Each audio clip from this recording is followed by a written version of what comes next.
Hello again. It's been a long 3 months since I made a video, and there's not been any good reason for that. It's just that I haven't made a video, but I'm back now. Really, it was down to materials, things to film and things to do, and I've been very busy with other things anyway.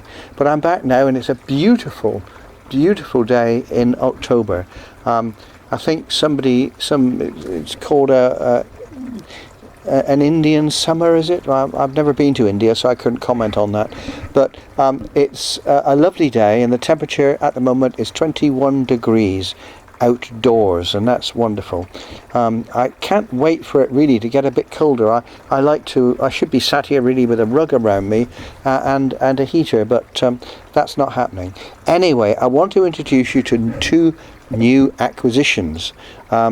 They were given to me at a repair cafe. I do a repair cafe some Saturdays with my grandson Oliver, and we both get involved in mending things. He does the smaller stuff like mobile phones and stuff like that, and I do the big things like boring things like toasters and irons. But apart from that, someone came in and said, would you like these two record players? And I said, I'd love them, please. And then we went out, and there they were. So I'm going to have them appear beside me now, and then you can have a look. And here they are, my two new friends. One of them is a Dansette Viva. I don't know why I look, because I knew it anyway. But this is a Dansette Viva, the BSR deck in it. And I've just opened it, and the smell of wafting out of old record players and wax and electrolytics and just the very smell of it is amazing. I don't know how long it's been used. Excuse me, I got hiccups. The gentleman that gave it to me said it's been in his attic for years and never used. And the one this side is an HMV, a lovely looking machine, HMV 2038. Now look at, and this one has got, what deck has this got in it? I can't even see. Oh, it's a BSR deck in this one. A BSR deck in both of them, but a very different deck in this one. And looking at them, they both look okay. But until I turn them on, we don't know what the problems are. I was told neither of them worked, so there's a starting point. This one, by looking at it, the cartridge is in place, and both stylus are in place. I don't know what state they're in, but they're there. The clip to retain the arm is missing, but we can soon fix that. No, it's not, it's there, it's just bent back. How silly of me. Yep, it's clipped into place. And on this one, everything looks okay. I'll just undo the arm and have a look. Yes, and it's got its stylus in place, so that's quite good as well. So there they are. Now I could sit here all afternoon saying how wonderful they are, but they don't make any noise because they're not playing any music, and they probably won't. So what we're going to do now is go into the garage, into my workshop, and we're going to plug each one in and just ascertain what, if anything, is happening with them. So that's it. So thank you for watching this bit of the video, and I'll see you in the workshop. Okay, so we're back in the garage. I say we because I talk to this like it's a thing, but in actual fact we are back because I've got Oliver, who's acting as cameraman now, and he's with me. So I've had a quick look at it. The deck is still secured down, which is good because a lot of people don't bother to do that, and they wobble about and can get damaged. But I've just looked on the inside, and there's paint and all sorts on the bar. So obviously somebody's been decorating a room and had records on there, and they can have about 6 on here, or 6 to 10 I think at a time, because it's an auto changer. Now my first job is to make sure it's turned off. It's turned off, and I've got a safety circuit built in because we don't know how long this thing's been sat in the attic, and if I turned it on with full power, not only might it shock me by going bang, but it could be a shock to its system. So we always like to bring it in gently. It's on bypass, so let's switch it on here. No light at the moment. Now I'm going to turn it on. Here we go. 3, 2, 1. Oh, the light glowed slightly and went out. So that's a good sign, because it meant it's not taking excess current. But is there any noise from it at all? Let's check the needle. Of course, what you've got to remember with these things, they have to warm up. But there's nothing there at all. Will the turntable rotate? Oh, listen, it's now warming up.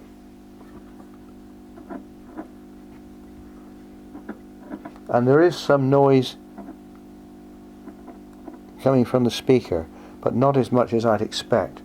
I don't know if this is going to rotate, so let's have a go at that.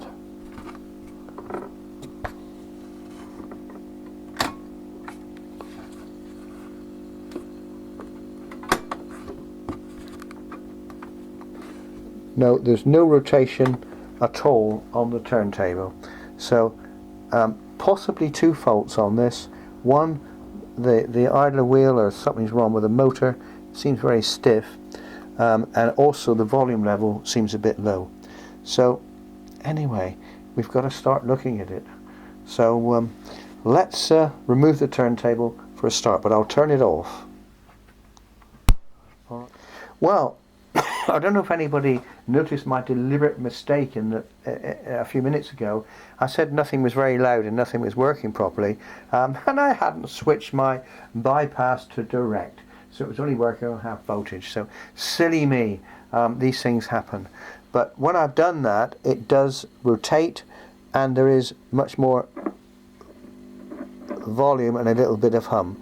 So if I put this on, now I can't play very much because of copyright music, copyright on YouTube, but I can put it on, and what you'll hear is a very drunk Roxy music.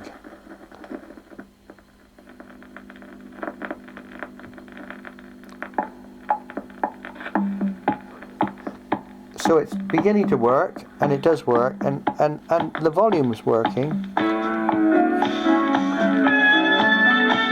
But it sounds terrible. Yesterday. That's about all I can play of that because of copyright, but it is rotating, and the reason it wasn't just now is if I put that to bypass, it'll all slow down and stop again. So we're going to turn it off, and we're going to have a look at the pinch roller underneath and clean it all up slightly and see if that will correct the speed. Having stripped down the deck, I found a number of problems with it. The rotation obviously wasn't working properly, and I need to clean the pinch roller for that. But more seriously, the arm wasn't lifting off the turntable and not going back onto its rest. And the little piston that drives the arm upwards was actually missing the arm, and the reason for that, there was damage to the back of the arm, and the plastic had cracked, so it was misplacing the lift from the little piston that comes up to lift it. I've now glued that with super glue, and as you can see, I've now got a binder around it, a cable binder, to hold it in place. That's been there a few hours now, so I think it's almost ready to take off. So I'm going to remove that and then start reassembling the arm and getting everything back into place. So there's the head rebuilt. Quite a lot of problems with it because there's pieces of plastic missing. Principally the piece, you can see the white piece I've had to add in, the lifting arm that raised the arm up was broken off, so the arm just flipped over straight, and if the record was there, it would just either hit the turntable or scratch the record. So I've had to build that up with a little piece of white plastic, as you can see, and now the arm, the lifting rod hits that, lifts the arm clear of the turntable, and then lowers it when that lifting pin retracts. So that's all working. Just waiting for that to set. The actual amplifier of the record player is fine. It's been on now for a couple of hours and there's no hum with it, and it sounds quite loud, so I guess the cartridge is okay. I'm just going to let that all set now. I've still got an issue with the pinch roller, or the drive roller. It's still slipping a wee bit. I've cleaned it as much as I can, but I'm afraid it might be on the last legs of its life, so that might have to be replaced. So I'm just going to wait for a little while now and then get back when all this is set and we can play a record. Well, after a lot of adjustments, I mean it was a lot of adjustments. I've cleaned the deck, I've cleaned the pinch roller, the inside of the platter, and we're ready to demonstrate. Now I can't play much of this record, but the main part of this is to show you that the mechanism all works correctly and the reject bit works correctly. So let's turn it on. We'll have a little bit of volume and then I'll turn it down quickly. So the arm's going up, the record drops, the needle goes in, it selects the right place, which took a bit of sorting out, and then we've got a bit of Roxy music. I'm going to have to turn that down. The speed is fine now, but if I move it in towards the end of the record and let it play the last little bit, the controls are all clean, the speed is great now on it, so there's no issue with that. And my modification to the back of the arm allows it to lift up clear of the record once it's finished. So it's nearly coming to the end now. I had a bit of trouble getting it to reject at the end. There's a screw underneath here, adjustment screw, but if you do it not enough it misses the start. If you do it too much it doesn't end properly. Takes a little bit of fiddling, but a little bit of time and patience and it sorts itself out.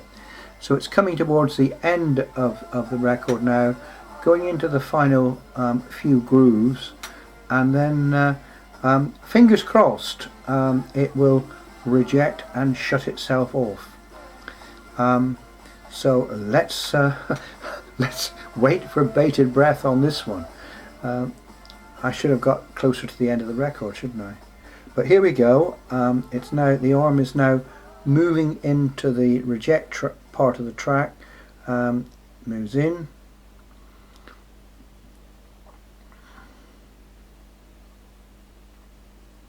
Here it goes, and it rejects and it lifts clear of the record and lowers itself smack on to the receiving bit, and the machine shuts off.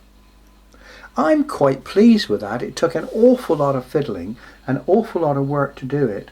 The main problem was the crack at the back of the arm and the piece of plastic here, which the little piston that drove the arm up, that one there, was just going into empty space, so the arm wasn't going up.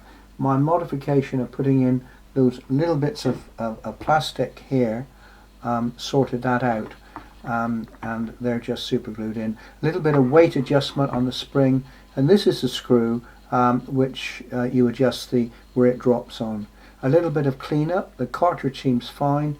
The needle's a bit worse for wear, but I'm not going to fiddle with that now. So let's just do it one more time and see that the thing is working. Obviously if I had more records on, then so you go to right up, and that's the automatic mode. That lifts a bit far, but I'd rather that than it not lift at all. And there we go, the record starts, and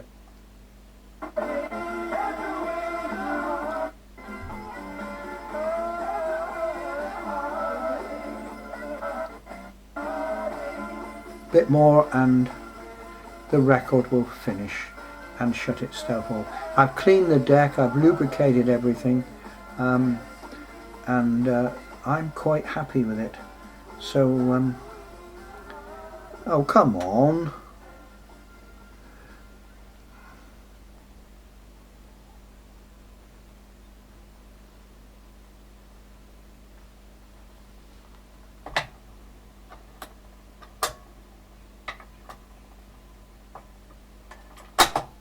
Perfect.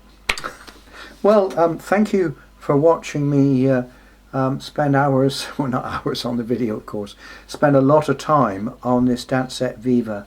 It's a nice machine. The case needs cleaning up. I've hoovered the inside because you get the usual detritus on the inside of these things, don't you? Old theatre tickets and pennies and coins and things like that. But that's all done. I've started to, well, the deck is a lot cleaner than what it was originally. It was quite brown. So I'm going to put the little hook over here to stop that falling in and the arm falling off, and I'm going to turn it off. Thank you for watching this video. I've got another record player to look at in a minute, but not on this video, and that is the HMV machine. And I know the fault with that one. I know it's got a lot of hum on it, although the deck seems to work. On these machines usually it's the deck which takes all the hard work to sort it out. It's just a question of patience, lubrication, cleaning, and just working out what's wrong. Thank you for watching. I will be back with the video on the HMV recorder very soon. It won't be a 3-month delay like it was last time, but I was just, it was too hot and I was just out of the mood of making these videos and doing repairs. But now the weather's got cooler, the rain has started, my sort of weather really. I really prefer it when it's like this than sweating in a hot workshop. So thank you for watching, and as always, take care.